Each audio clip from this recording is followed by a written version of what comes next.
ആദരണീയരായ അധ്യാപകർ, വിദ്യാർത്ഥി സുഹൃത്തുക്കൾ, വിശിഷ്ട അതിഥികൾ, മറ്റ് പ്രിയമുള്ളവർ, ഏവർക്കും സ്നേഹാഭിവാദ്യങ്ങൾ. മാനവ ചരിത്രത്തിൽ ഇന്നുവരെ നേരിട്ടിട്ടുള്ള എല്ലാ ദുരന്തങ്ങളെക്കാളും ഭയാനകവും പ്രകൃതിശേഷിയേറിയതും നാശകരവും പ്രത്യാഘാതം ദീർഘകാലത്തേക്ക് നിലനിൽക്കുന്നതുമായ ഒരു മഹാവിപത്താണ് ലഹരിയുടെ ഉപയോഗം.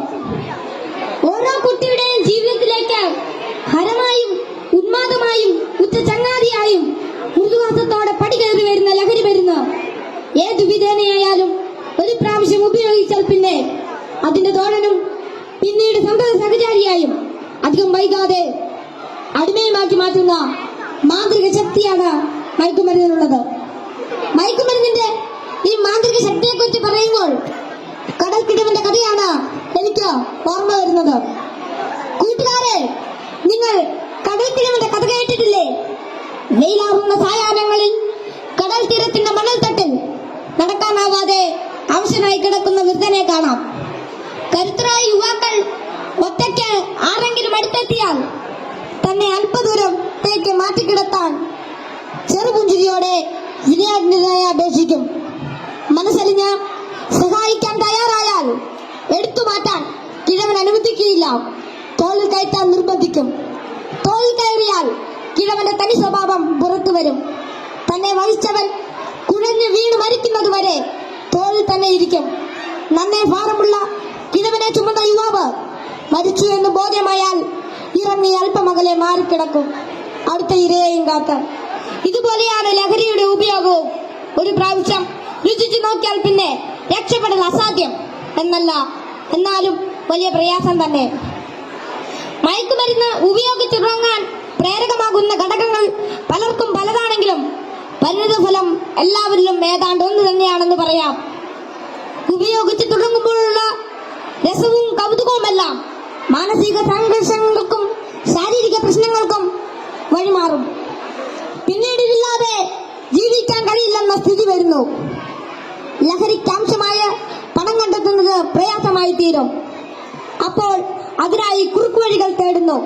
അങ്ങനെ അധാർമിക ജീവിതത്തിനും കുറ്റകൃത്യങ്ങൾക്കും പ്രേരിപ്പിക്കപ്പെടുകയും കുടുംബത്തിനും സമൂഹത്തിനും നിയമപാലകർക്കും തലവേദനയായി മാറുന്നു. ഇതിന്റെ എല്ലാം ബാക്കി പത്രം എന്ന് പറയുന്നത് നിരാശ, ഏകാന്തത, മാനസിക പിരിമുറുക്കം, ശാരീരിക പ്രശ്നങ്ങൾ, മാനസിക വിഭ്രാന്തി എന്നിവയാണ്. ഈ പ്രശ്നങ്ങൾ ഇവരെ നിഷ്ക്രിയരും നിർജീവനുമാക്കി തീർക്കുന്നു. അങ്ങനെ കുടുംബത്തിന്റെയും സമൂഹത്തിന്റെയും നട്ടെല്ലാകേണ്ട ഇവർ വീടിനും വീട്ടുകാർക്കും നാടിനും തന്നെ ബാധ്യതയായി തീരുന്നു. ലഹരി ഒരു മഹാവിപത്താണ്, സമൂഹത്തെ കാർന്നു തിന്നുന്ന മഹാവ്യാധി.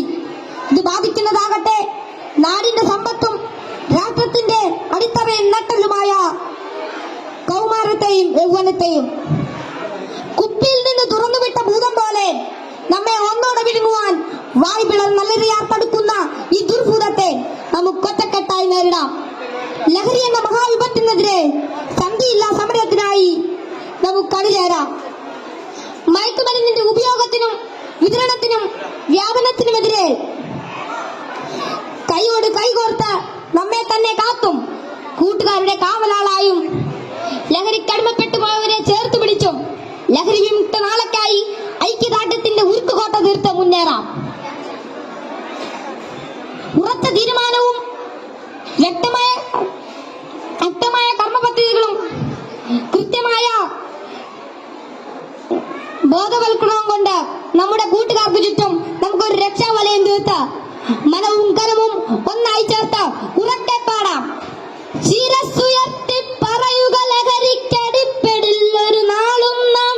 ശിരസ്സുയർത്തി പറയുക ലഹരിക്കടിപ്പെടില്ലൊരു നാളും നാം. വരം കണക്കെ കിട്ടിയ ജീവിതം എറിഞ്ഞുടയ്ക്കുകയില്ല നാം. വരം കണക്കെ കിട്ടിയ ജീവിതം എറിഞ്ഞുടയ്ക്കുകയില്ല നാം. ശിരസ്സുയർത്തി ശിരസ്സുയർത്തി ശിരസ്സുയർത്തി പറയുക ലഹരിക്കടിപ്പെടില്ല